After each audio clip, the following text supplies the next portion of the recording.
Bonjour à tous et bienvenue au tuto Octo-Immo. Maintenant, votre bail est signé, la dernière étape est l'état des lieux d'entrée. Le document le plus important que vous aurez à signer.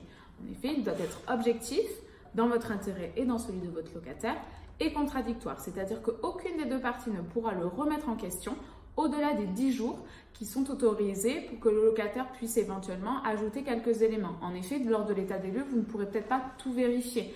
Par exemple, s'il n'y a pas d'électricité, vous ne pourrez pas vérifier si les ampoules fonctionnent ou vous ne serez pas à même de lancer le lave-vaisselle pour savoir s'il fonctionne. Donc, ces éléments-là seront identifiés par le locataire lors de ses premiers jours de vie dans l'appartement. Il sera à même du coup de vous les envoyer par mail afin que vous ayez un écrit et vous pourrez le rajouter à l'état des lieux. Pour effectuer l'état des lieux, on vous conseille de télécharger une application. L'application Je loue bien fonctionne très bien. Ça marche avec votre téléphone et vous pourrez prendre toutes les photos possibles de l'appartement pour identifier telle ou telle dégradation. Donc ça, c'est très important. Ça vous permet de rester objectif par l'image et de ne pas avoir de subjectivité vis-à-vis de l'état de l'appartement. Ça vous permet aussi de suivre une trame. Vous allez voir, vous aurez plusieurs cases à cocher. Ça vous permettra du coup de voir que d'abord le sol, ensuite les murs, le plafond, les différents équipements, l'électricité, etc. Cela vous permettra du coup de ne rien oublier. Pensez également aux annexes. Ne pas oublier du coup si vous avez une cave, un parking, tout ça doit être notifié dans l'état des lieux. Ça vous permet aussi de relever les compteurs, que ce soit électricité ou gaz. Comme ça, le locataire pourra ouvrir son contrat avec le numéro de compteur ainsi que les informations qui sont dessus. Et pour l'eau froide, cela vous permettra de faire votre régularisation annuelle. Pensez aussi à identifier le nombre de clés que vous laissez à votre locataire et leur utilisation. Si vous laissez par exemple le vigique d'entrée de l'immeuble, si vous en laissez 2, si vous laissez 2 clés pour le cellier, etc. Faites le compte et quitte à les prendre en photo et à les mettre dans l'état des lieux.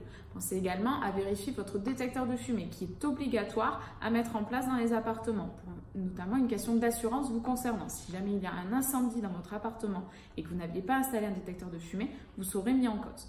Donc n'hésitez pas à le vérifier. Normalement, s'il fonctionne bien, vous avez une petite loupiote rouge qui s'allume et qui...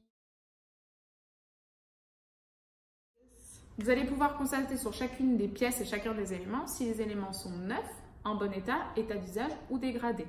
Neuf va concerner si, par exemple, aucun locataire ou ancien propriétaire n'a vécu dans l'appartement. Si, par exemple, vous venez d'acheter un appartement neuf.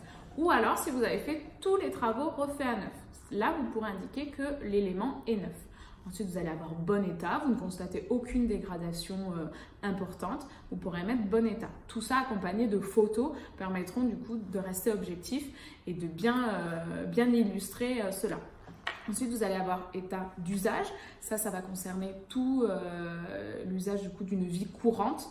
Le locataire y a vécu, forcément, il y a quelques dégradations qui peuvent être constatées, mais ça reste de l'état d'usage. Et ensuite, vous allez avoir vétuste ou dégradé qui vont concerner du coup une mauvaise utilisation, que ce soit des équipements électroménagers ou des murs, quels qu'ils soient.